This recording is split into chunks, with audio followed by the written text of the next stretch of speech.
Les festes de moros i cristians més antigues documentades són les de Cocentaina.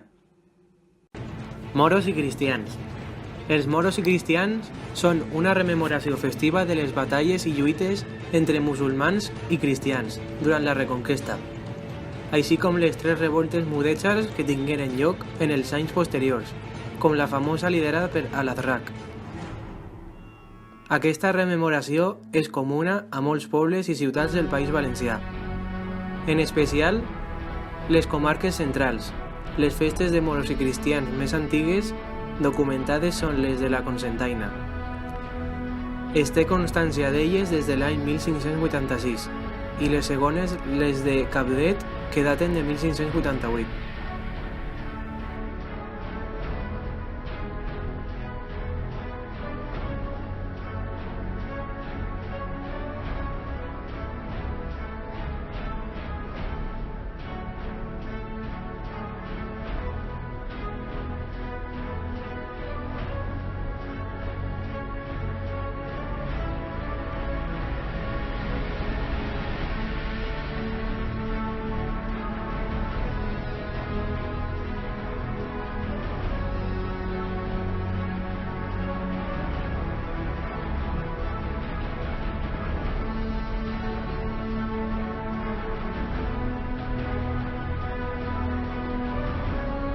Les festes de moros i cristians d'Alcoi, al voltant de Sant Jordi.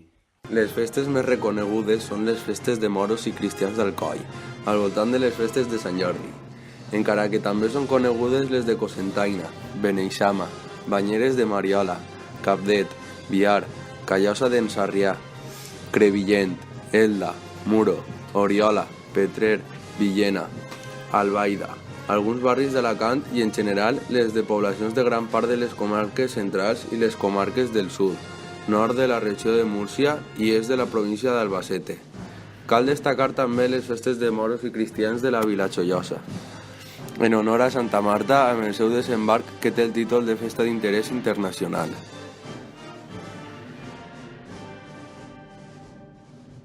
Tanmateix, a l'hora de celebrar aquestes festes, cada ciutat o cada poble té el seu sant patró. La festa es caracteritza generalment per la presa de la ciutat per part dels moros, que roman sota sobirania mora durant un o més dies fins que els cristians tornen a conquerir-la, restant en mans dels cristians tot l'any fins a la següent setmana de festa. No obstant això, les representacions i l'argument de la festa pot variar d'una localitat a una altra, incloent els discursos dels capitans moro i cristià i la representació escènica. L'acte principal d'aquesta festa és l'entrada de moros i cristians, així com les ambaixades. Tanmateix, a l'hora de celebrar aquestes festes, cada ciutat o poble les dedica a un sant patró. Així passa amb Sant Jordi, per Alcoi, o Banyeres de Mariola, Sant Blai per Bocairent o Sacs, la Mare de Déu de Gràcia per Cabdet o Biar, Sant Vicent Ferrer per Argullent o Sant Vicent del Raspeig, Sant Roc per Castelló de Rugat o Alfarrasí. En aquestes festes no es mostra només la batalla entre els moros i els cristians i la seva indumentària. També van acompanyades de bandes de música que acompanyen amb marxes mores i cristianes, així com pas dobles La Terra com Borosco, Pepe Antón, Febrer, Xàbia, Aitana, Fiesta en Benidorm, Paquito el Chocolatero, etc. Gràcies a la música d'aquests grups, les esquadres poden dur un ritme mentre desfilen pels carrers de les localitats. Els compositors de música festera de moros i cristians més destacats de la història són l'Ontinyentí, José María Ferrero Pastor i Alcoyà Amando Blanquer Ponsoda. També s'ha d'esmentar la utilització de la pólvora que acompanya a les ambaixades. En dos bàndols, el moro i el cristià. L'organització de la festa va a càrrec de les filades, comparses, pilar o càpiles, que són societats construïdes per a participar en la recreació festiva de les batalles i lluites entre moros i cristians durant l'edat mitjana. Les comparses s'agrupen en dos bàndols, el moro i el cristià. Els components o comparsistes de la comparsa s'organitzen per esquadres o penyes per a poder participar en les desfilades. Generalment estan regides per uns estatus i dirigides per un president, per una junta de govern i per l'Assemblea General de tots els socis.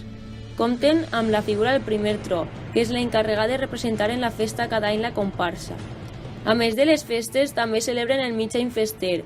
Es financen principalment amb les quotes dels socis o comparsistes i a la venda de loteries, rifes i reben subvencions.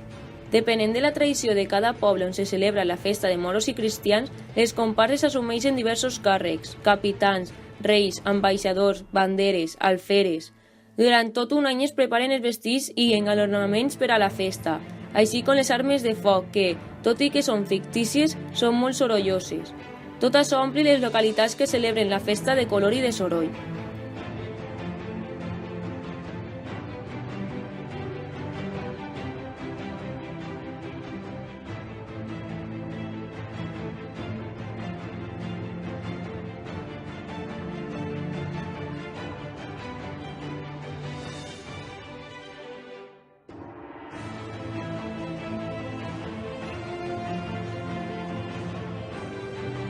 Que divertit! La veritat que sí, podria tindre més atracció turística. Les festes de moros i cristians en Alcoi són del 20 al 23 d'abril. Haveu anat alguna vegada? Si no heu anat, no podeu perdre-ho. Animeu-se!